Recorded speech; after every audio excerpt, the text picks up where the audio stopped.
আর প্রিয় ক্লাস 12-এর বন্ধুরা, এই যে তোমরা দুটি বই দেখতে পাচ্ছ, একটা ছায়ার বাংলা শিক্ষক ডক্টর অমল পাল এবং রায় ও মার্টিনের সাহিত্য বিচিত্রা থার্ড সেমিস্টার, এই দুটো বইয়ের মধ্যে কোন বইটা বেস্ট, কোন বইটা নাম্বার ওয়ান, আজকে সেই ভিডিও নিয়ে আমরা চলে এসেছি।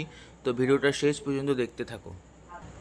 তো প্রথমে আমরা রিভিউ নিয়ে এসেছি রায় ও মার্টিনের সাহিত্য বিচিত্রা থার্ড সেম। তো এই বইটার রিভিউ আমরা অলরেডি আমরা চ্যানেলে দিয়ে দিয়েছি। তবু এই বইটার আমি প্রথম যে গল্প আছে আদরণীয়, প্রথমে বইটার দামটা বলে দিচ্ছি। দামটা তোমরা দেখতে পাচ্ছ 199 টাকা, এবং এই বইটা এবং ছায়ার প্রকাশনীর যে দামটা রয়েছে সেটা আমরা রেখে দিচ্ছি। এই ছায়ার প্রকাশনীর দাম 310 টাকা, কিন্তু 310 টাকা করা হলে বইটার দাম কিন্তু তোমার এই বইটারও যা নেবে এই বইটারও তাই নেবে। এই বইটার ডিসকাউন্ট দিয়ে আমার কাছ থেকে নিয়েছিল 120 টাকা, এবং এই বইটা আমার থেকে ডিসকাউন্টে নিয়েছিল 120 টাকা। তো তোমরা দামের জন্য যদি কেউ কিনতে চাইছো না, তাহলে আমি বলবো দুটো বই সেম টু সেমই দামই তোমরা পেয়ে যাবে। তো এবার আমি যে রিভিউ করব, প্রথম গল্প আদরিণী দিয়ে। আমি একটা গল্প দিয়ে আদরিণী দিয়ে রিভিউ করবো, এই যে আদরিণী, এবং এই বইয়ের আদরিণী আমি বের করছি।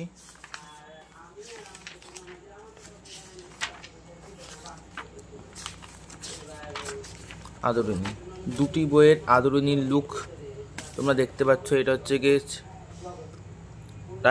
ছায়া প্রকাশনের আদরিণী গল্প, এটা হচ্ছে গিয়ে রায় ও মার্টিনের আদরিণী গল্প। পাতা উল্টানোর পর আমরা এখানে লেখক পরিচিতি সম্পর্কে অনেক কিছু তথ্য পেয়ে যাব, এবং এখানে প্রথমেই লেখক পরিচিতি সম্পর্কে আমরা জেনে যাব।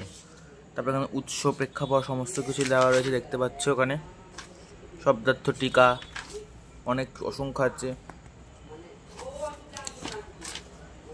দেখতে পাচ্ছ। তারপরে এখান থেকে এমসিকিউ পার্ট শুরু হচ্ছে। এবার দেখি এখানটায় কী দেওয়া রয়েছে, কীভাবে সাজানো হয়েছে। এখানটা আমরা দেখতে পাচ্ছি এখানে বিষয় সংক্ষেপ, নামকরণ, তাৎপর্য বিশ্লেষণ, অসংখ্য শব্দার্থ, টিকা টিপ্পণী। তারপরে এখান থেকে এমসিকিউ শুরু হচ্ছে। একটা এমসিকিউ নমুনা আমি দিচ্ছি। এখান থেকে দেখতে পাচ্ছ প্রভাত কুমার আদরিণী গল্পে কটি পরিচ্ছেদ আছে? 7টি পরিচ্ছেদ আছে। এবার আমরা দেখব এটার কতগুলো এমসিকিউ দেওয়া রয়েছে। এখানে দেখি কতগুলো এমসিকিউ দেওয়া রয়েছে। 282টি এমসিকিউ দেওয়া রয়েছে আদরিণী থেকে। এবার আমরা দেখবো ছায়া প্রকাশনী। এই যে ছায়া প্রকাশনী, একটা কোয়েশ্চেন দেখে নিই আমরা নমুনা। এই জয়রাম মুখোপাধ্যায় প্রতিদিন সকালে যা করতেন, অপশন সি আনিক করতেন। তো দেখি এর মধ্যে কতগুলো অপশন আছে, মানে এমসিকিউ আছে। 101টি এমসিকিউ রয়েছে, দেখতে পাচ্ছ। তারপর ফিলিং দ্য ব্ল্যাঙ্কস আছে, কারণ ফিলিং দ্য ব্ল্যাঙ্কস। তো এখানটায় কিন্তু অনেকটা কম এমসিকিউ রয়েছে, এখানে 282টা, এবং এখানে রয়েছে 101টা। এখানটায় আমি যেটা দেখেছি একটা জিনিস, এখানটায় অনেক প্রশ্ন দেওয়া রয়েছে, প্রচুর প্রশ্ন দেওয়া আছে, অনেক এক্সট্রা বাড়তি প্রশ্ন দেওয়া রয়েছে রায় ও মার্টিনে।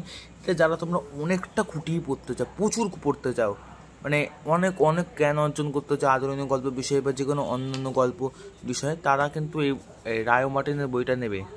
এবং যারা কম পড়ে পাস করতে, মানে সামান্য একটু পড়লেই হবে, তারা কিন্তু অবশ্যই ছায়ার বইটা দিতে পারো। ছায়ার বইটা কিন্তু অত্যন্ত অল্প এমসিকিউ, এবং এমসিকিউ পার্টটাও কিন্তু সুন্দর, ফাঁকা ফাঁকা করে লেখা, যেমন বোঝা যায় সুন্দর করে লেখা রয়েছে। মানে যেমন দেখো এখানটায় রায় ও মার্টিনে কত ছোট্ট এইটুকুনির মধ্যে একটা এমসিকিউ ধরিয়ে দিয়েছে। আর ছায়া দেখো, মানে জায়গার করেনি, কিপটেমো করেনি, পুরোটা কতটা জুড়ে পুরো ফাঁকা ফাঁকা করে করেছে। যারা তুমি চোখের প্রবলেম, তারা কিন্তু রায় ও মার্টিনের বইয়ের থেকে দূরে থাকবে এবং ছায়ার বইটাই নেবে। তো আমি রিকমেন্ড করবো যে দুটো বই ভালো, দুটো বই খুবই ভালো। তো যারা অনেক পড়তে চাও, অনেক বেশি বেশি করে জ্ঞান অর্জন করতে চাও, তার অনেক বেশি বেশি নাম্বার তুলতে চাও, পরীক্ষায় সম্পষ্ট উত্তর দিতে চাও, তারা কিন্তু সাহিত্য বিচিত্রা রায় ও মার্টিন নেবে। এবং যারা কম পড়ে, মানে অল্প পড়ে পাস করতে চাও, তারা কিন্তু বাংলা শিক্ষক ডক্টর অমল পালটাই নেবে। তো আজকে ছিল এই ভিডিও, দুটি বইয়ের রিভিউ। এরকম আরও ভিডিও পেতে আর কী বইয়ের রিভিউ তোমরা চাও আমাকে কমেন্টে জানাও, আমি আনার চেষ্টা করবো। থ্যাংক ইউ সো মাচ ভিডিওটা ওয়াচ করার জন্য। Bye bye.